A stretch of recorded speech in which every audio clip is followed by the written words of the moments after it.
Hello everyone, welcome to my channel. Previous video में हमने genetics का इंट्रोडक्शन पढ़ा था। अगर आपने वो वाला वीडियो नहीं देखा है तो डिस्क्रिप्शन में दिए गए लिंक को क्लिक करके पहले वो वीडियो देख लीजिए। और आज हम पढ़ने जा रहे हैं मेंडल्स लॉ ऑफ इनहेरिटेंस। ये आपके एग्जाम पॉइंट ऑफ व्यू से बहुत इंपॉर्टेंट है।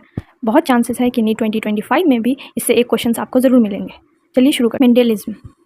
मेंडल ने जिस टाइम एक्सपेरिमेंट किया था उसी टाइम या ड्यूरेशन को हम मेंडलिज्म कहते हैं। मेंडल का पूरा नाम ग्रिगोर जॉन मेंडल था। इनका बर्थ 1822 में ऑस्ट्रिया में हुआ था। इन्होंने अपना काम 1856 में स्टार्ट किया था और 7 साल बाद 1863 में अपना काम कंप्लीट किया था। आप लोग ये ईयर याद रखिएगा, ये बहुत इंपॉर्टेंट है, ये एग्जाम में पूछा जाता है। मेंडल ने अपना वर्क 1865 में नेचर फॉर शेनेडियर वेरिएंट मैगजीन में पब्लिश किया था। ये मैगजीन उस टाइम इतनी पॉपुलर नहीं थी, इसलिए मेंडल को उनके काम में की वजह से उतनी पहचान नहीं मिल पाई और उनकी डेथ 1884 में एक किडनी डिजीज़ की वजह से हो गई। उनकी डेथ के 16 साल बाद 1900 में 3 साइंटिस्ट ने उनके पोस्टुलेट को रीडिस्कवर किया था, जो अलग अलग काम कर रहे थे। जर्मनी के कार्ल कॉलिंस, हॉलैंड के हुगो डी वराइस और ऑस्ट्रिया के एरिक वन शेमाक। हुगो डी वराइस ने मेंडल के रिजल्ट को फिर से पब्लिश किया दूसरी मैगजीन फ्लोरा, जो कि एक बहुत पॉपुलर मैगजीन थी, जिसके बाद लोगों को उनके काम का पता चला। कार्ल कॉलिंस जर्मनी के, उन्होंने मेंडल के 2 पोस्टुलेट को हेरिडिटी के 2 लॉ में कन्वर्ट किया, लॉ ऑफ सेग्रीगेशन और लॉ ऑफ इंडिपेंडेंट अलॉटमेंट। दोनों लॉ को हम आगे वाले लेक्चर्स में पढ़ेंगे। अभी हमने पढ़ा कि मेंडल का वर्क 1865 में पब्लिश हुआ था, लेकिन उन्हें रिकॉग्नाइजेशन मिली 1900 में। आखिर इसका रीज़न क्या था? आइए पढ़ते हैं reason for unrecognization of Mendel's work. उनकी बात ज़्यादातर साइंटिस्ट ने समझा ही नहीं। मेंडल ने कहा था कि फैक्टर स्टेबल और डिस्क्रीट होता है, तो लोगों ने पूछा अगर फैक्टर स्टेबल होता है तो फिर वेरिएशंस क्यों आते हैं? मेंडल बायोलॉजी में मैथमेटिक्स यूज़ किए थे। उस टाइम के साइंटिस्ट को ये बात अच्छी नहीं लगी, उस टाइम के लिए ये बहुत नई बात थी। मेंडल हमेशा कहा करते थे कि character is control by factors, लेकिन इसका उनके पास कोई प्रूफ नहीं था। चलिए अब पढ़ते हैं reasons for Mendel success.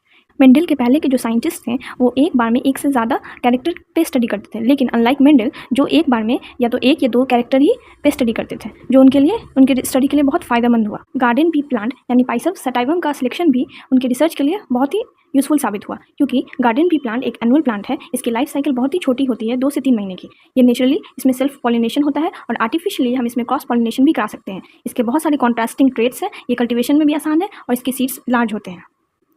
Mendel अपने सारे एक्सपेरिमेंट का एक रिकॉर्ड भी रखते थे। चलिए अब मेंडल के वर्क को डिटेल में पढ़ते हैं। मेंडल ने 7 कैरेक्टर्स और 14 कॉन्ट्रास्टिंग ट्रेट पे स्टडी किया था। किस पे किया था? गार्डन पी यानी पाइसप्स सटाइवम पे किया था। कौन कौन से कैरेक्टर थे? Length of plant, flower position, flower का colour, pod shape, pod colour, seed का कलर और सीड शेप था। लेंथ ऑफ प्लांट का डोमिनेंट ट्रेंड टॉल और रिसेसिव ड्वार्फ था। वैसे ही फ्लावर पोजीशन का एक्सियल और टर्मिनल था। फ्लावर कलर में वायलेंट और वाइट था। पॉट शेप में इन्फ्लेटेड और कॉन्स्ट्रिक्टेड था। Pod colour green, yellow, seed colour yellow, green. Seed shape में उन्होंने राउंड और रिंकल सीड ऑब्जर्व किया था। अब कुछ नोट करने वाली बातें। पी प्लांट में क्रोमोसोम 14 होता है। टोटल 14 क्रोमोसोम होता है पी प्लांट में। सेक्स क्रोमोसोम 0 होता है, क्योंकि एक ही फ्लावर में मेल और फीमेल दोनों ही होते हैं। मेंडल के जाने के बाद पता चला कि उन्हें रिंकल सीड इसलिए मिल रहा था क्योंकि उसमें स्टार्च ब्रांचिंग एंजाइम यानी SBE एब्सेंट था। अगर सीड में SBE प्रेजेंट रहता है तो हमें राउंडेड सीड मिलता है, और अगर एब्सेंट रहता है तो हमें रिंकल सीड मिलता है। आइए अब मेंडल्स एक्सपेरिमेंटल टेक्निक पढ़ते हैं। Step 1, formation of true breeding line, या इसे ही प्योर होमोजाइगस लाइन कहते हैं। चलिए इसको डिटेल में समझते हैं। प्योर लाइन बनाने के लिए मेंडल रैंडमली कुछ सीड्स लेते थे और उन्हें ग्रो करवाते थे। आगे प्लांट को ऑब्जर्व करते थे, tall tall dwarf dwarf tall. तो जब अगर उन्हें टॉल की प्योर लाइन बनानी थी तो वो टॉल प्लांट को रहने देते और ड्वार्फ प्लांट को हटा देते, और बचे हुए टॉल प्लांट में के ओव्यूल को लेके वो फर्टिलाइज करवाते थे। उसी के पॉलिन ग्रेन को उसी के ओव्यूल के साथ फर्टिलाइजेशन ही सेल्फ फर्टिलाइजेशन कहलाता है। फिर मेंडल क्या करते हैं, इसमें से जो सीड डेवलप होता है वो उसी को फिर से ग्रो करवाते हैं और वो नेक्स्ट जनरेशन में आने वाले फिर सारे ड्वार्फ प्लांट को हटा देते हैं और टॉल प्लांट को रहने देते हैं। ऐसा जब तक करते हैं जब तक पूरी टॉल प्लांट ना आ जाए। Next, hybridisation between pure plants, emasculation, removal of anther from bisexual flower before maturity. It is done to prevent self pollination. Flower में से एंथर को काट के हटा देते हैं कि इसमें सेल्फ पॉलिनेशन ना हो पाए। बैगिंग, एक पेपर बैग इसके ऊपर लगा देते हैं क्योंकि इसमें अनडिजायरेबल क्रॉस पॉलिनेशन ना हो पाए। टैगिंग, उसके बाद एक टैग लगा देते हैं जिसमें डेट और टाइम लिखा होता है। सबसे पहले इमैस्कुलेशन किए, एंथर कट किए, उसके बाद बैगिंग किए, पेपर बैग से कवर किए, उसके बाद उसमें एक टैग लगा दिए। यहाँ देखिए, एक प्योर टॉल प्लांट को प्योर ड्वार्फ प्लांट के साथ क्रॉस कराएंगे। समझाने के लिए, टॉल प्लांट एक फीमेल है और ड्वार्फ प्लांट एक मेल प्लांट है। टॉल फ्लावर में से एंथर को कट करेंगे सेल्फ पॉलिनेशन रोकने के लिए, सेल्फिंग रोकने के लिए।